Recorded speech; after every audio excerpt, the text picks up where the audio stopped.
പിതാവിൻ്റെയും പുത്രൻ്റെയും പരിശുദ്ധാത്മാവിൻ്റെ നാമത്തിൽ. എൻ്റെ പ്രിയപ്പെട്ടവരെ, ഇന്ന് മെയ് മാസം 21 തീയതി വെള്ളിയാഴ്ച. അമ്മേ പരിശുദ്ധമ്മേ, അമ്മേ പരിശുദ്ധമ്മേ, ദൈവമാതാവേ, കൃപാസനത്തിലൂടെ ഞങ്ങൾക്കും ഞങ്ങളുടെ ദേശത്തിനും അമ്മ മധ്യസ്ഥം തേടി തന്ന എല്ലാ അനുഗ്രഹങ്ങൾക്കും കൃപകൾക്കും ഞങ്ങളിപ്പോൾ ഹൃദയം നിറഞ്ഞ നന്ദി പറയുന്നു. അമ്മേ പരിശുദ്ധമ്മേ, ദൈവമാതാവേ, 2004 ഡിസംബർ 7 തീയതി ഉച്ചകഴിഞ്ഞ് 2:30 കൃപാസനത്തിൽ സംഭവിച്ച അമ്മയുടെ പ്രത്യക്ഷപ്പെടലിനെ കുറിച്ച് തിരുസഭയ്ക്ക് സമർപ്പിച്ചിരിക്കുന്ന പഠനരേഖകളുടെ മേൽ സഭാത്മകമായ പഠനം ആരംഭിക്കുവാൻ ഞങ്ങൾ പ്രാർത്ഥിക്കുന്നു. അമ്മേ പരിശുദ്ധമ്മേ, ഭൂസ്വർലോകങ്ങളുടെ രാജ്ഞിയായ അങ്ങയ്ക്ക് ഭൗമ സംരക്ഷണത്തിനായി പ്രപഞ്ചപ്രകൃതിയെ തന്നെ തിരുസഭ പ്രതിഷ്ഠിക്കുവാൻ ഈ പ്രത്യക്ഷീകരണം വഴി ഇടയാക്കണമേ. പരിശുദ്ധമ്മേ, ജപമാല മാതാവേ, സകല കൃപാസനം പ്രാർത്ഥനകളോടും ചേർത്ത് ഞങ്ങളിപ്പോൾ പ്രാർത്ഥിക്കുന്ന ഈ കുടുംബത്തിന്റെ പ്രത്യേക നിയോഗം.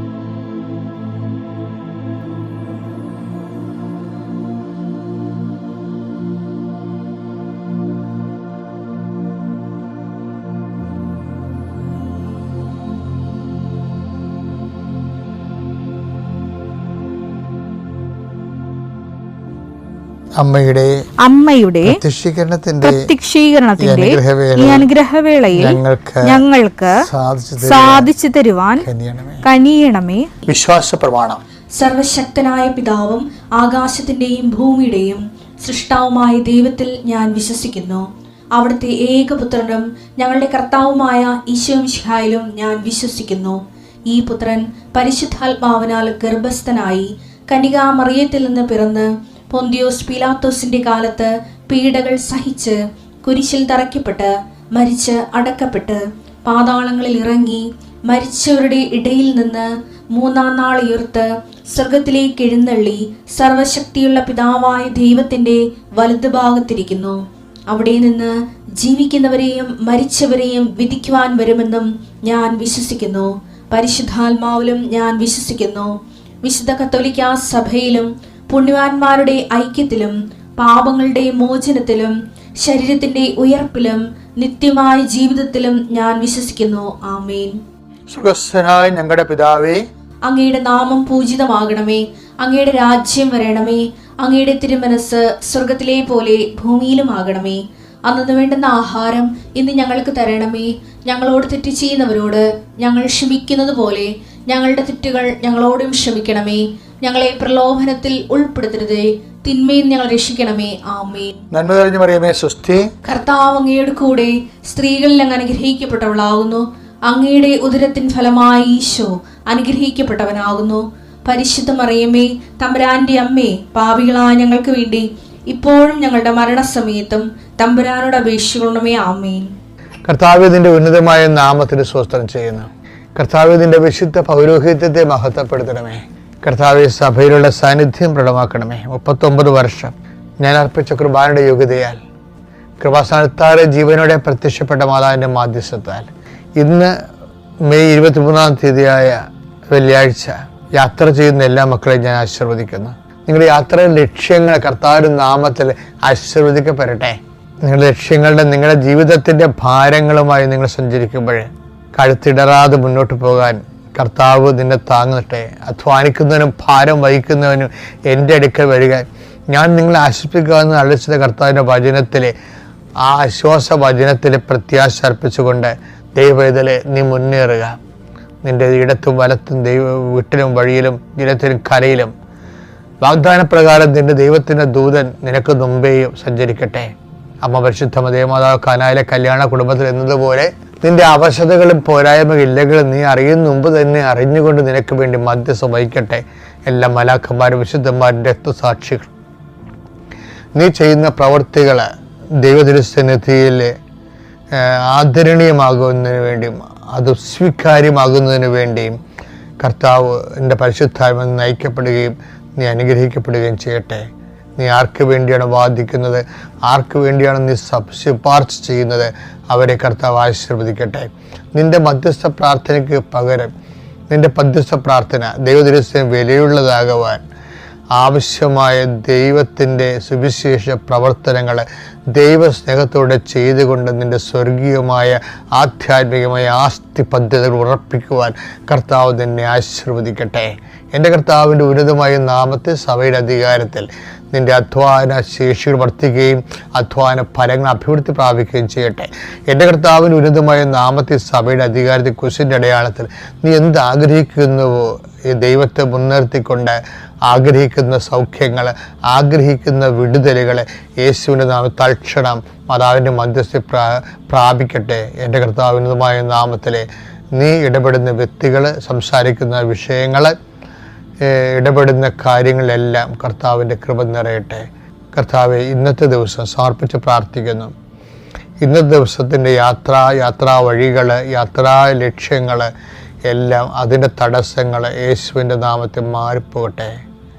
കർത്താവ്, രാവിലെ അങ്ങയുടെ തിരുസന്നിധിയിൽ തിരിച്ചണയുന്ന കാലത്ത് വഴിവെക്കിലെല്ലാം നിന്നെ കണ്ടുമുട്ടിയതിൻ്റെ അനുഭവങ്ങൾ മനസ്സിലോർത്ത് നിനക്ക് നന്ദി പറയുവാൻ ഈ ദൈവപൈതലിനെ കർത്താവ് മുദ്ര അനുഗ്രഹം നൽകട്ടെ എന്ന് പ്രാർത്ഥിക്കുന്നു. നിൻ്റെ അടിക്കടി നിൻ്റെ വിശ്വാസം വർദ്ധിക്കുകയും അടിക്കടി നിൻ്റെ ദൈവസ്നേഹം വർദ്ധിക്കുകയും നീ ദൈവത്തിൻ്റെ സുവിശേഷ സാക്ഷ്യം വഹിക്കാൻ നിനക്ക് ഭാരമില്ലാതൊരു ആ സാക്ഷ്യം വഹിക്കുവാൻ പറ്റുന്ന രീതിയിൽ ദൈവം നിന്നെ ആശീർവദിക്കുകയും അനുഗ്രഹിക്കുകയും ചെയ്യട്ടെ.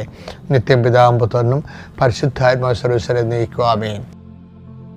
എൻ്റെ പ്രിയപ്പെട്ടവരെ, ഉടമ്പടി ജീവിതത്തിലെ നമ്മുടെ ഡെയിലി ബ്രെഡ്, അനുദിന ആത്മമന്ന എന്നീ ശുശ്രൂഷയുടെ തുടങ്ങാനുള്ള കാരണം ഉടമ്പടി എടുത്തവരെ ലക്ഷ്യം വെച്ചുകൊണ്ടാണ്. ഉടമ്പടി എടുത്തവരെ ചിലർ രാവിലെ ഒരു പ്രാർത്ഥന അച്ഛനുമായിട്ട് കിട്ടിയിരുന്നെങ്കിലെന്ന് ആശിക്കുന്ന പോലുള്ള സാക്ഷ്യങ്ങൾ പറയും. നമുക്ക് നേരത്തെ അങ്ങനെ ചെറുതായിട്ടുണ്ടായിരുന്നു, പക്ഷെ അത് റെക്കോർഡ് ചെയ്തിട്ട് മധ്യസ്ഥ പ്രാർത്ഥന സ്വരം ആയിട്ട് കേൾക്കണത്. അപ്പോൾ അത് അല്ലാതെ അച്ഛൻ സ്ക്രീനിൽ വന്നിട്ട് നമുക്ക് ഒരുമിച്ച് പ്രാർത്ഥിക്കാൻ പറ്റുന്ന സാഹചര്യം പണ്ട് കോവിഡ് കാലത്ത് അങ്ങനെ ചെയ്യുമായിരുന്നു. ആ അനുഭവങ്ങളുടെ വെളിച്ചത്തിൽ ആൾക്കാർ ആവശ്യപ്പെട്ടിട്ടാണ് നമ്മൾ ഈ ഡെയിലി ബ്രെഡ് തുടങ്ങാൻ കാര്യം. കോവിഡ് കാലത്ത് ഓൺലൈനിൽ തന്നെ എല്ലാവർക്കും വേണ്ടി പ്രാർത്ഥിക്കുമായിരുന്നു. അത് തന്നെ ഇത്. അപ്പം അത് ആൾക്കാർക്ക് എല്ലാ ആശ്വാസവും അനുഭവം ഉണ്ടായിട്ടുണ്ട്. അപ്പം അതുപോലെ തന്നെ നിങ്ങൾക്ക് ഓരോ ദിവസവും, അതുകൊണ്ട് ഇതിത്തിരി ബുദ്ധിമുട്ടാണ് എനിക്ക്, എന്നാലും ഞാനത് ചെയ്യണതിൻ്റെ കാരണം സുവിശേഷം പ്രസംഗിക്കുക സാഹചര്യം അനുകൂലമാണെങ്കിലും അല്ലെങ്കിലും ഒന്നില്ലേ. 2 തിമോത്തി 4:2 വചനം പ്രസംഗിക്കുക സാഹചര്യങ്ങൾ അനുകൂലമാണെങ്കിലും അല്ലെങ്കിലും ജാഗരൂകതയോടെ വർത്തിക്കുക. മറ്റുള്ളവരിൽ ബോധ്യം ജനിപ്പിക്കുകയും അവരെ ശാസിക്കുകയും ഉദ്ബോധിപ്പിക്കുകയും ചെയ്യുക. ഇതെല്ലാം ഞാൻ ചെയ്യണതാണ്. നിങ്ങൾക്കറിയാമല്ല, ഉടമ്പടി ധ്യാനം കേൾക്കുമ്പോൾ ഒരു ശാസ്ത്രം കിട്ടാത്ത ഒരൊറ്റ ഉടമ്പടി ധ്യാനം പോലും ഉണ്ടാകത്തില്ല. എന്തെങ്കിലുമൊക്കെ അച്ഛൻ നിങ്ങൾ വഴക്ക് പറയും. അത് കാര്യം ഇത് സുവിശേഷത്തിൽ അങ്ങനെ ശാസിക്കേണ്ടതാണ്. അതായത് ഇടയൻ ആടുകളെ നയിക്കുമ്പോൾ ചിലരിങ്ങനെ അപഭ്രംശം സംഭവിക്കത്തില്ലേ, അപ്പോൾ ഒരു കൊട്ടും മുട്ടൊക്കെ കൊടുത്തിട്ടാണ് നേരെ ആക്കി വെക്കുന്നത്. അപ്പം അതുപോലെ ശാസന കിട്ടും. പിന്നെ എന്താണ് ബോധ്യം. അപ്പോൾ ഞാൻ എപ്പോഴും കർത്താവിനോട് പറയുകയാണ്, കർത്താവേ, ജനങ്ങൾക്ക് ഞാൻ സംസാരിക്കുമ്പോൾ ബോധ്യം കിട്ടണമെന്ന്. പണ്ടേ ഞാൻ സംസാരിച്ച ആൾക്കാർക്ക് മനസ്സിലാകത്തില്ലായിരുന്നു. ഞാൻ സെമിനാരിൽ നിന്ന് ഫ്രഷ് ഹാൻഡായിട്ട് ഇറങ്ങിയിട്ട് ആദ്യത്തെ 3 കൊല്ലമൊക്കെ സംസാരിക്കുമ്പോൾ അച്ഛൻ പറഞ്ഞൊന്നും മനസ്സിലായെന്ന് പറയും. അപ്പോൾ എനിക്ക് തന്നെ അറിയാം ഞാൻ ഓവർ തിയോളജിക്കലും ഓവർ ഫിലോസഫിക്കലുമാണ്. അങ്ങനെയായിട്ടാണ് പണ്ട് സംസാരിച്ചുകൊണ്ടിരുന്നത്. അപ്പോൾ അതിന് ജീവിതമായിട്ട് യാതൊരു ബന്ധവും ഇല്ല. അവസാനം ഞാൻ തന്നെ ചോദിച്ചു വാങ്ങിച്ചതാണ്. സിമ്പിളായിട്ടുള്ള ലളിതമായ രീതിയിൽ കർത്താവെ ജനങ്ങളോട് സംസാരിക്കാൻ ഇടയാക്കണമെന്ന്. ഇന്നത്തെ ശൈലി അതിനേക്കാൾ മാറി. ഇന്ന് വചനത്തിൻ്റെ പൊരുളുകൾ ജീവിതത്തിൻ്റെ ബന്ധിയായിട്ട് ലിങ്ക് ചെയ്ത് അവതരിപ്പിക്കാൻ കർത്താവ് ഒരു പ്രത്യേക അഭിഷേകം തന്നു. ഞാനത് കഴിഞ്ഞ ദിവസങ്ങളിൽ ഒരു ചേച്ചി ഒരു സാക്ഷിയൊക്കെ പറഞ്ഞിരുന്നു. കാര്യം അത് കേൾക്കുമ്പോൾ അവർക്ക് ജീവിതത്തിൽ ബോധ്യങ്ങൾ കിട്ടുമെന്ന്. അത് ഈ 2 തിമോത്തി 4 ഒന്നുകൂടെ വായിച്ചേ. വചനം പ്രസംഗിക്കുക സാഹചര്യങ്ങൾ അനുകൂലമാണെങ്കിലും അല്ലെങ്കിലും അതായത് അല്ലെങ്കിലും എന്ന് പറഞ്ഞു കഴിഞ്ഞാലേ, അതായത് ഇതിന് 2 മാർക്കാണുള്ളത്. 2 തരം മാർക്കുണ്ട്. ജാഗരൂകത വേണം. പക്ഷെ അതേസമയം തന്നെ സാഹചര്യം ഒക്കുമ്പോൾ മാത്രം വചനം പ്രഘോഷിക്കാനുള്ളതല്ല. പ്രാർത്ഥന അങ്ങനെയാണ്. അതൊരു അപ്പോസ്തലിക നിലപാടാണ്. അതായത് ഇപ്പം സാഹചര്യം പ്രതികൂലമാണ് എങ്കിൽ അങ്ങനെ എന്നിട്ടും നമ്മൾ പ്രാർത്ഥിക്കുകയും പ്രവർത്തിക്കുകയും ചെയ്യണമെങ്കിൽ അതിന് ഒരു എബോവ് ഡിസ്റ്റിങ്ഷൻ മാർക്കാണ് ഉള്ളത്. അനുകൂലമായ സാഹചര്യത്തിൽ പ്രവർത്തിച്ച ക്ലാസ് മാർക്ക് കിട്ടും നമുക്ക് 60 മാർക്ക്. അതാണ് വ്യത്യാസം. അല്ലെങ്കിൽ നമുക്ക് സമയത്ത് ആഹാരം കിട്ടുന്നുണ്ട്, നമുക്ക് രോഗങ്ങളൊന്നുമില്ല, കടങ്ങളൊന്നുമില്ല, നമ്മൾ വളരെ ഹാപ്പിയാണ്, ഫീൽ ഫ്രീ ആണ്. അപ്പോൾ ദൈവത്തിന് നമ്മൾ വർക്ക് ചെയ്യണമെങ്കിൽ നമുക്ക് 60% ഉള്ളത്. എൻ്റെ അനുഭവത്തിൽ നിന്ന് ഞാൻ പറയണ. പക്ഷെ നമ്മുടെ സാഹചര്യം പ്രതികൂലമാണ്. എന്താണ്, നമുക്ക് രോഗമുണ്ട്, ശരീരം മേലനങ്ങണില്ല, അതുപോലെ തന്നെ നമുക്ക് ചിലപ്പോൾ വിശപ്പുണ്ട്, അതിന് തൽക്കാലത്തേക്ക് മാർഗം കാണുന്നില്ല. അങ്ങനെയുള്ള പ്രതികൂല സാഹചര്യങ്ങളിലും ആണ് പ്രാർത്ഥിക്കണമെന്നുണ്ടെങ്കിൽ അതിന് ഈ 80% എബോവ് മാർക്കിങ്സ് വരും. പക്ഷെ ബുദ്ധിയുള്ളവർ, കാര്യം ഞാൻ എപ്പോഴും നിങ്ങൾ പറയുന്നു, ഈ ഉടമ്പടി ജീവിതം ബുദ്ധിയുള്ളവരുടെ ജീവിതമാണെന്ന് പറയും. As A life for intellect. എന്താ കാര്യം, ആ ഷെയറിന് അടുത്ത ഏത് ഷെയറാണ് അടുത്ത മാർക്കറ്റിൽ വില കൂടാൻ കഴിവുള്ളതെന്ന് ചിലർക്ക് അറിയാൻ പറ്റും. അപ്പോൾ അവരത് വില കുറച്ചപ്പോൾ വാങ്ങിച്ചു വെക്കും. ഇപ്പം നമുക്ക് പ്രയാസങ്ങളൊക്കെ ഉള്ള സമയമാണെങ്കിൽ, വേദന, രോഗം, മറ്റുള്ളവരുടെ വഴക്ക്, അതുപോലെ തന്നെ വീട്ടിലെ ഭിന്നതകളൊക്കെ ഉള്ള സമയത്ത് അത് നമ്മളിതിനെ ബാധിക്കാതെ നമ്മൾ നമ്മുടെ ജോലി ശുശ്രൂഷയായിട്ട് മുന്നോട്ട് പോവുകയാണെങ്കിൽ അതിന് മാർക്ക് കൂടും. എന്താ കാര്യം, അത് ഭയങ്കര പ്രാർത്ഥിക്കാൻ പാടുള്ള സമയമാണ്. അപ്പം എന്നിട്ട് നമ്മൾ പ്രാർത്ഥിക്കുമ്പോൾ ഉള്ളതിന് നല്ല ദൈവസന്നിധിയിൽ മഹത്വം വർദ്ധിക്കും. അങ്ങനെയാണ് എൻ്റെ റേറ്റിംഗ് വർദ്ധിക്കുന്നത്. അപ്പം അതുകൊണ്ട് നീ ഒരു വളരെ മോശം കാലാവസ്ഥയിൽ നല്ലവണ്ണം വർക്ക് ചെയ്യണതാണ് ഈ ആധ്യാത്മികത എന്ന് പറയുന്നത്. പറഞ്ഞു മനസ്സിലായില്ലേ? മോശം കാലാവസ്ഥയിൽ ഇപ്പോൾ മത്സ്യത്തൊഴിലാളി സഹോദരങ്ങൾക്ക് ഇപ്പം മോശം കാലാവസ്ഥയാണ്. എന്താ കാര്യം, രാവിലെ എഴുന്നേൽക്കുമ്പോൾ തന്നെ കാറ്റും മഴയുമാണ്. അപ്പോൾ ഒഴുക്കുമുണ്ടാകും ശക്തമായിട്ട്. അപ്പോൾ വള്ളം എത്ര തുഴഞ്ഞാലും 7 കടലൊക്കെ ഒടിഞ്ഞൊടിഞ്ഞൊടിഞ്ഞ് വീണ കാണാം. എന്നിട്ടാണ് പിന്നെ കടൽ താറിയിട്ട് നിരപ്പ് കിട്ടുന്നത്. ചിലപ്പോൾ കമന്നും പോകും. ആ സമയത്ത് നമുക്ക് അത് 1 by 1 ആയിട്ട് ഒരു കണക്ക് തെറ്റിപ്പോയി കഴിഞ്ഞാൽ നമ്മൾ തിരയുന്ന വള്ളം കമലണത് ഞാൻ കണ്ടിട്ടുണ്ട്, നേരിട്ട് കണ്ടിട്ടുണ്ട്. അപ്പോൾ എന്ത് സംഭവം എന്ന് വെച്ച് കഴിഞ്ഞാൽ ആ സമയത്ത് ഈ നമ്മുടെ ആധ്യാത്മിക ജീവിതത്തിലും ഇതുപോലുള്ള ഒരു സമയമാണ് നിനക്കെന്ന് വിചാരിച്ചോ. വഴക്കുണ്ട്, കേസുണ്ട്, പോലീസ് സ്റ്റേഷനിൽ ചെല്ലാൻ പറഞ്ഞിരിക്കുന്നു, കുടുംബത്തിൽ വീട്ടിൽ സാമ്പത്തിക ബാധ്യത കാര്യങ്ങളുണ്ട്, കുഞ്ഞുങ്ങളുടെ പഠനമുണ്ട്, അവരുടെ പരീക്ഷ, അവരുടെ ഉപരിവിദ്യാഭ്യാസത്തിന് വേണ്ടിയുള്ള ചിലവുണ്ട്.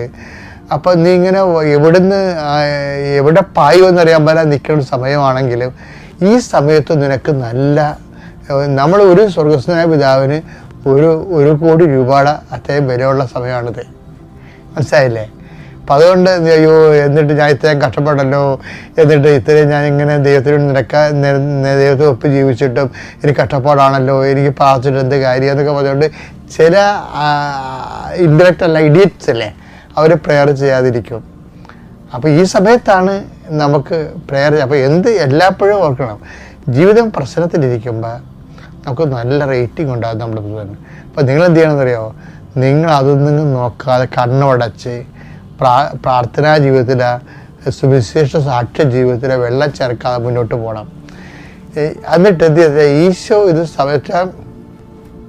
ഒരു സമയമാകുമ്പോൾ ഈശോ ഇതെല്ലാം കറക്റ്റ് ആൻസർ ചെയ്യുന്ന സമയമുണ്ട്. അത് ഭയങ്കര രസമാണ്. നിലച്ചറിയ സമയത്ത് നമുക്ക് കാര്യങ്ങൾ സെറ്റാകണ കാണാം. അപ്പം അതുകൊണ്ട് സന്തോഷമായിരിക്കുക. സാഹചര്യം പ്രതികൂലമാണെങ്കിൽ തന്നെ നിൻ്റെ ആധ്യാത്മിക ജീവിതം ഒരു അല്പം പോലും തടസ്സമില്ല മുന്നോട്ട് കൊണ്ടുപോവുക. കർത്താവ് നിന്നെ അനുഗ്രഹിക്കട്ടെ.